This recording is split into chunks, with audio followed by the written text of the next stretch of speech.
Hello students, welcome in my video. आज के इस वीडियो में आप देखने वाले हैं डीएवी क्लास 5 का मैथ्स का यूनिट 13 सिंपल इंटरेस्ट का ब्रेन टीजर। तो आइए इसको सॉल्व करते हैं। उससे पहले बच्चों, वीडियो आपके लिए बहुत हेल्पफुल होने वाली है, सो वीडियो को लाइक कर दीजिएगा और चैनल को सब्सक्राइब कर लीजिएगा, क्योंकि आगे आने वाली क्लासेस में भी आपको मेरे चैनल पर वीडियोज़ मिलेंगी क्लास 6, 7 और 8 तक की।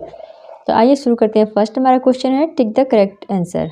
The extra money paid by a bank for every 100 rupees after 1 year is called. यानी बैंक के द्वारा हर 100 रुपीज़ पर एक साल में जो एक्स्ट्रा मनी दी जाती है उसे क्या कहा जाता है? उसे कहा जाता है इंटरेस्ट। इसका ऑप्शन नंबर 1 करेक्ट होगा।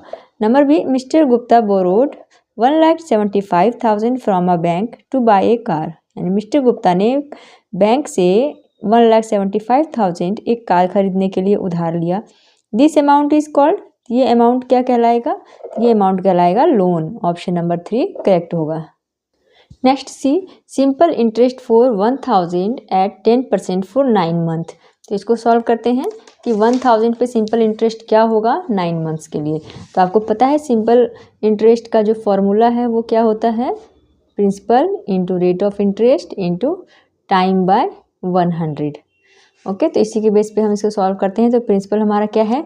1,000 है, रेट ऑफ इंटरेस्ट हमारा 10% है और टाइम कितना है? 9 मंथ। तो 9 मंथ को हम किस तरह लिखेंगे? 9 नहीं लिखेंगे, क्योंकि यहाँ टाइम तो हम ईयर में लेते हैं। तो पहले यहाँ 100 लिख लेते हैं और इंटू 9 मंथ को हम क्या करेंगे? 9/12 कर देंगे। तो इस तरह से अब इसको हम कैलकुलेट कर लेते हैं। 0 से 0 कट गया, 3 3 जा 9, 3 4 जा 12, 4 1 जा 4, 25 4 जा 100, 25 इंटू 3 क्या हो गया हमारा? 75। तो इसमें आपका आंसर क्या हो जाएगा? Option number A 75 rupees. D number है, इफ़ अमाउंट इज 1,645 रुपीज़ 50 पैसे, सिंपल इंटरेस्ट इज 95, तो प्रिंसिपल क्या होगा? तो अमाउंट कैसे हम निकालते हैं? अमाउंट निकालने का हमारा क्या फॉर्मूला है? अमाउंट निकालने का फॉर्मूला है प्रिंसिपल प्लस इंटरेस्ट। तो हमारा यहाँ पे अमाउंट दिया हुआ है 1,645.50। ओके, ये दिया हुआ है इक्वल टू प्रिंसिपल हमारा नहीं दिया हुआ है, प्लस में इंटरेस्ट क्या दिया हुआ है? 95। सिंपल इंटरेस्ट हमारा 95 है। तो प्रिंसिपल निकालने के लिए हम क्या करेंगे? इसको इसमें माइनस कर देंगे। तो प्रिंसिपल निकालने के लिए 1,645.50 में से 95 को ऐसे मैं कॉलम में कर लेती हूँ, ताकि आपको माइनस करने में दिक्कत ना हो। और यहाँ 0 0 0, 5 में से 5 गया 5, यहाँ से कैरी किया 14, 14 में से 9 गया तो हमारा बच जाएगा 5, यहाँ भी 5 और ये 1। तो प्रिंसिपल क्या आ गया हमारा? प्रिंसिपल आ गया 1,550 रुपीज़ 50 पैसे। ओके, तो यहाँ पे क्या पूछा गया है? प्रिंसिपल ही पूछा गया है। तो कहाँ है 1,550 रुपीज़ 50 पैसे? ये रहा ऑप्शन नंबर 4, ये करेक्ट होगा। Number e, if loan is 1,75,000, rate of interest is 4%, time is 2 years, then amount to be repaid is equal to. Amount क्या होगा? यहाँ पे अमाउंट पूछा है, तो अमाउंट निकालेंगे क्या? पहले हम यहाँ पे देखिए, लोन ये प्रिंसिपल दिया हुआ है, तो प्रिंसिपल में हम सिंपल इंटरेस्ट को प्लस करेंगे। तो इसके लिए हमें पहले सिंपल इंटरेस्ट को निकालना होगा। तो सिंपल इंटरेस्ट को हम ऐसे निकाल लेते हैं, P into r into t by 100। तो P हमारा प्रिंसिपल क्या है? 1,75,000 इंटू रेट ऑफ इंटरेस्ट हमारा 4% है और टाइम 2 ईयर है बाय 100। 2 0 से 2 0 कट गया। अब इन सबको हम मल्टीप्लाई कर लेंगे। 4 2 जा 8 और 8 से इसको मल्टीप्लाई कर लेते हैं। तो 8 0 0 हो जाएगा, 8 5 जा 40 का 0, यहाँ 4 कैरी आ गया, 8 7 जा 56 और 4 60 का 0, 1 6 कैरी आ गया, 8 1 जा 8 और 6 14,000 अब हमारा क्या आ गया? इंटरेस्ट आ गया। 14,000 इंटरेस्ट आ गया। तो अमाउंट पूछा गया हमसे, तो अमाउंट के लिए क्या करेंगे? 1,75,000 में हम 14,000 को प्लस कर देंगे।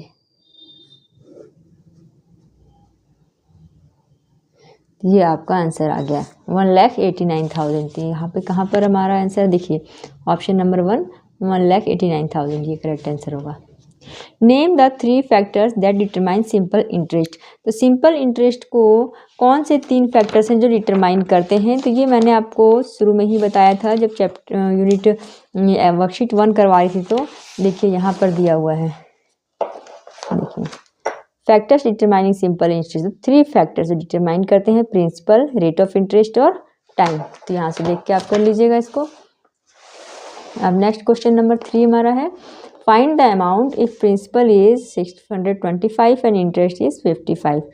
अमाउंट को हमें फाइंड करना है, अगर प्रिंसिपल इतना है इंटरेस्ट इतना है, अमाउंट क्या होगा, प्रिंसिपल प्लस इंटरेस्ट, इन दोनों को प्लस कर देंगे तो हमारा अमाउंट आ जाएगा। आइए इसको भी कर लेते हैं। Amount is equal to principal plus simple interest, या फिर सिर्फ इंटरेस्ट भी लिख सकते हैं आप। तो प्रिंसिपल हमारा है 625 प्लस इंटरेस्ट हमारा है 55। तो हमारा क्या हो गया, 5 में 5 प्लस किया 10, 1 कैरी आया, 5 और 3 8 और 680 रुपीज़ हमारा हो गया क्या, अमाउंट। अब क्वेश्चन नंबर 4 देखते हैं। Calculate the simple interest on 1200 at 3.5% interest per annum for 6 months. देखिए यहाँ पे प्रिंसिपल क्या है 1200 है, इंटरेस्ट हमारा 3.5% है और टाइम क्या है 6 मंथ्स है। तो मंथ्स को हम किस तरह लिखेंगे, 6/12 कर देंगे। तो आइए इसको सॉल्व करते हैं। तो यहाँ पे हमारा प्रिंसिपल क्या है, प्रिंसिपल हमारा 1200 है और हमारा इंटरेस्ट रेट क्या है, तो इंटरेस्ट रेट देखिए यहाँ पे मैं दिखाती हूँ आपको 3.5 है। तो इसको पहले हम फ्रैक्शन में कर लेंगे, 3 2 जा 6 और 1 7, 7/2% है। इसे हम 7/2 लिख देंगे, इंटू हमारा हो जाएगा अब टाइम, टाइम क्या है हमारा 6 मंथ्स है। तो 6 मंथ को हम 6/12 लिखेंगे और यहाँ इंटू 100 भी होगा, ये सब आपस में मल्टीप्लाई है, ठीक।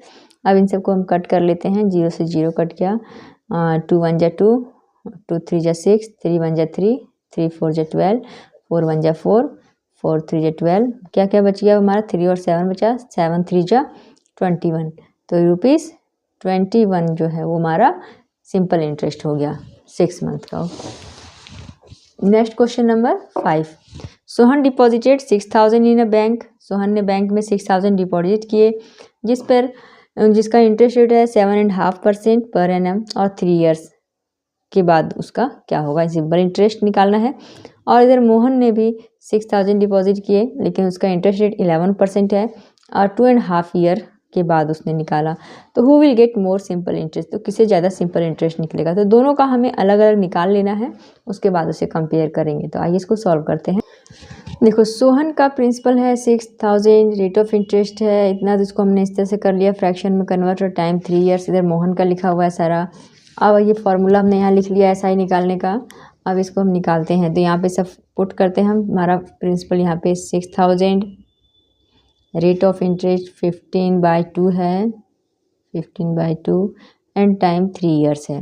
यहाँ नीचे 100 का भी मल्टीप्लाई होगा, क्योंकि ये हमारा परसेंट में है तो उसके लिए हम 100 लिखते हैं। अब 2 0 से 2 0 कैंसिल हो गया, 2 1 जा 2, 2 3 जा 6, 30 आ गया। अब इन सबको मल्टीप्लाई कर लेंगे हम, 15 3 जा 45 और 45 को 30 से मल्टीप्लाई करेंगे तो 45 3 जा जाएगा, 5 3 जा 15, 1 और 4 3 जा 12 और 1 13, 135, 1350 रुपीज़ इसका आ गया।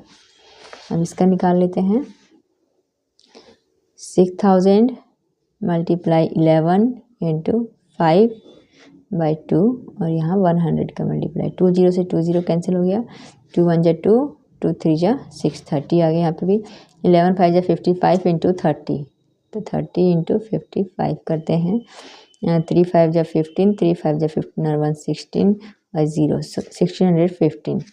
तो आप देख सकते हैं किसका ज़्यादा है, तो मोहन का ज़्यादा है। तो आप यहाँ लिख दीजिए स्टेटमेंट कि Mohan will get more simple interest than Sohan. Next question number 6 है, a farmer borrow 2400 at 12% interest per annum. देखिए फार्मर ने उधार लिया 2400 का, जिसका इंटरेस्ट रेट कितना है 12% है 1 साल का, at the end of 3 year, और 3 साल के बाद उसने 1200 जो है वो रीपे किया, यानी उसको चुकाया। और and a cow for a balance amount, और जो बचा हुआ अमाउंट था उससे उसने एक काउ खरीदा। Find the cost of the cow. तो देखिए जो उसने उधार लिए थे इतने पैसे, उस पर इतना इंटरेस्ट दिया था, तो उसका पहले आपको क्या निकालना है, सिंपल इंटरेस्ट निकालना है और उसको प्रिंसिपल में ऐड कर दीजिएगा। तो हमारा अमाउंट आ गया, टोटल अमाउंट आ गया। टोटल अमाउंट में से 1200 तो जो उसने चुका दिया वो उसमें माइनस कर दीजिए 1200, तो बाकी जो बचेगा वो उस बैलेंस अमाउंट उससे उसने काव खरीदा, तो इस तरह कॉस्ट ऑफ काव निकल जाएगा। आइए इसको सॉल्व करते हैं। तो ये सारा हमने लिख लिया इसका प्रिंसिपल, रेट ऑफ इंटरेस्ट और टाइम। अब एसआई इसका निकालते हैं कैलकुलेट करके। 2400 इंटू 12 इंटू 3/100, 20 से 20 कैंसिल हो गया। इन सबको आपस में हम मल्टीप्लाई कर लेते हैं, तो इसको मल्टीप्लाई करके हमारा आ गया 864 रुपीज़। अब हम क्या निकालेंगे, इसका टोटल अमाउंट कितना होगा उसका। तो टोटल अमाउंट हो गया 2400 और प्लस में 864। 2400 क्या हमारा प्रिंसिपल है और ये क्या है हमारा सिंपल इंटरेस्ट है। तो ये अमाउंट निकालने का फॉर्मूला यही है। ऐड कर लेते हैं 4, 6, यहाँ 12 और यहाँ 3, 3200 रुपीज़ टोटल अमाउंट आ गया उसको, उतना उसको देना था। अब लेकिन अब उस कॉस्ट ऑफ काव कैसे निकालेंगे हम, देखिए कॉस्ट ऑफ काव इज इक्वल टू, उसने कितना रिपे किया था 1200, तो कॉस्ट ऑफ काव क्या होगा हमारा 3264 में से 1200 को जो उसने वापस किया उसको माइनस कर देंगे 4602। तो जो कॉस्ट है काव का वो क्या आ गया 2064 रुपीज़। बहुत ही सिंपल है ये, बस थोड़ा इसको समझने का है, क्योंकि देखिए मतलब कि जो टोटल अमाउंट आएगा ना उसमें से जो उसने 1200 जो है वो रीपे कर दिया, तो रीपे कर दिया तो उसको माइनस कर देंगे हम, तो जो बाकी बचेगा वही ना काव का कॉस्ट हो जाएगा। अब नेक्स्ट क्वेश्चन देखते हैं। क्वेश्चन नंबर 7, मिस्टर कन्नन है डिपॉजिटेड 2500 इन bank 12% per annum, after 3.5 year ही विड्रॉ हिज अमाउंट। इतने मतलब कि 3.5 ईयर के बाद उसने अपने इस अमाउंट को विड्रॉ कर लिया। देखिए यहाँ क्या कहा जा रहा है, अमाउंट को किया है, सिर्फ प्रिंसिपल को नहीं। आउट ऑफ दिस मनी, इस मनी से ही wants to buy a dressing table cost 4000। वो एक इस मनी से एक ड्रेसिंग टेबल खरीदना चाहते हैं जिसका कॉस्ट क्या है 4000 है, तो उसे और कितने पैसों की ज़रूरत पड़ेगी। तो हमें क्या करना होगा, इसका पहले हम निकालेंगे सिंपल इंटरेस्ट, फिर अमाउंट निकालेंगे। तो अमाउंट निकालेंगे तो देखेंगे कितना अमाउंट हो रहा है, उसको हम 4000 से माइनस कर देंगे तो उतना पैसा उनको और ज़रूरत पड़ेगा। अब इसका ऐसा ही निकाल लेते हैं हम सिंपल इंटरेस्ट। तो 2500 इंटू 12% इंटू 3.5 क्या जगह 3 2 जा 6 और 1 7/2, 7/2 इंटू 100। 20 से 20 कैंसिल हो गया, 2 1 जा 2, 2 6 जा 12। अब इन सबको मल्टीप्लाई कर लेते हैं, तो मल्टीप्लाई करके हमारा आ जाता है 1050 रुपीज़। अब इसका अमाउंट क्या हो गया टोटल अमाउंट, क्योंकि उन्होंने तो टोटल अमाउंट विदड्रॉ किया था ना, तो 2500 प्लस 1050 टोटल अमाउंट क्या हो गया इतना। अब कॉस्ट ऑफ ड्रेसिंग टेबल कितना है,